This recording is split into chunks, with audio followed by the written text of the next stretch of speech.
dia especial do combate, mas o mês inteiro é o mês do Maio Laranja, que é justamente para rememorar, né, a sociedade a respeito dessa causa que é tão importante, que é a violência sexual contra as crianças e os adolescentes, que nós devemos dar a devida importância, né, a devida atenção às nossas crianças e aos nossos adolescentes.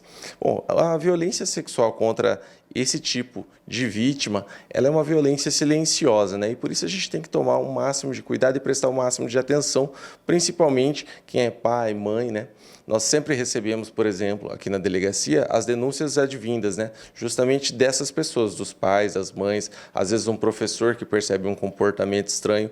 E assim, o município de Campo Verde, ele tem toda uma rede, né, que controla, que vai atrás disso. O Conselho Tutelar é extremamente atuante. As escolas sempre nos apresentam relatórios sobre o comportamento dos alunos. Então, nós temos, sim, uma certa tranquilidade para trabalhar e temos ido, nesse sentido, produzindo aí material para, se caso tenha ocorrido algum crime, chegar a uma eventual condenação dos envolvidos. Doutor, sempre é um crime que, infelizmente, né, envolve pessoas que são próximas, geralmente, né, doutor? O que, às vezes, demora para ser descoberto. Quando chega na delegacia aqui, geralmente é porque o fato está consumado, né, doutor? Às vezes acontece, por exemplo, eu estava trabalhando agora mesmo sobre um caso que ocorreu quando a criança tinha 8 anos e ela só foi revelar aos 15. Quer dizer, ela guardou esse trauma durante 7 anos da vida dela e só foi revelar aos 15. Mas como a mãe dela foi compreensiva, trouxe todo um aparato familiar para ela, ela conseguiu hoje falar e agora está sendo, né, vai ser ouvida pelo Poder Judiciário assim que for marcada a audiência dela de depoimento especial.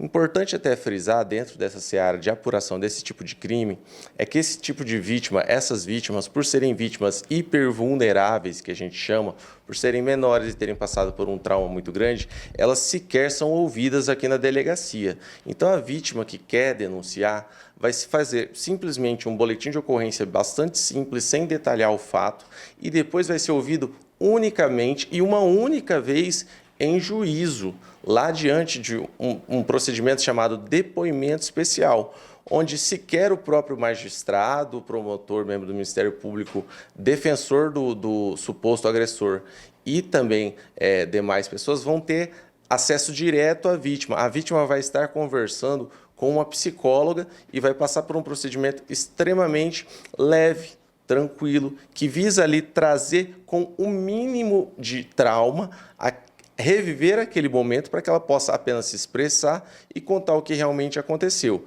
É um procedimento inovador, vem aí, na verdade, desde 2017, aqui em Mato Grosso um pouco antes, porque Mato Grosso que implantou antes esse sistema até chamado na época de depoimento sem dano, e depois virou algo nacional, implantado por uma lei de 2017, uma lei que protege esse tipo de situação.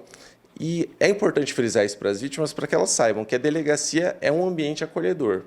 Aqui nós não vamos fazer perguntas indiscriminadas, não vamos querer entrar em detalhes. Você vai ser ouvido uma única vez em juízo para que não tenha que rememorar essa história novamente e assim conseguir concluir e elucidar o fato.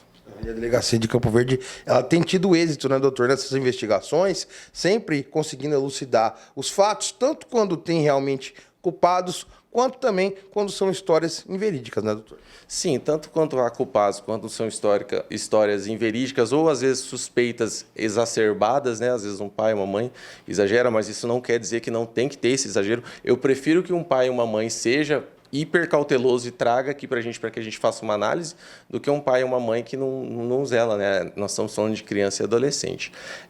Coincidentemente, nesse mês do Maio Laranja, até por um trabalho que nós já vimos desenvolvendo junto ao Poder Judiciário, nós estabelecemos novas metas, né, para poder fazer as audiências de oitiva especial e agilizar esses procedimentos, e só nesse mês foram ou concluídos ou remetidos, seja pelo indiciamento, seja pelo não indiciamento, 15 procedimentos, o que é um recorde para um mês, né, tão curto como esse aqui. Doutor, vale ressaltar também a questão da prevenção, né? Porque, infelizmente, para o tamanho do município, acontecem muitos casos ainda, né? Que chegam acabando aqui na delegacia, né? A origem desses casos tem a ver com muito da questão social, né?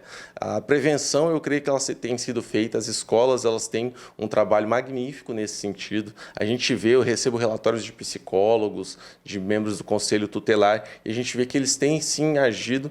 Então, essa prevenção tem funcionado. Mas, claro, também dentro do seio familiar, né? É importante que a família tenha sempre ali, dê aquele suporte à criança para que a criança possa se abrir e evitar um mal maior. Muitas das vezes, um início de um abuso sexual, com um toque, uma carícia, algo que já é considerado abuso infantil e abuso sexual, ele pode, nesse momento, se a criança se expressar e falar, pode evitar vir um mal maior, que seria um estupro consumado completo, né? Com conjunção carnal e até outro tipo de ato libidinoso mais grave.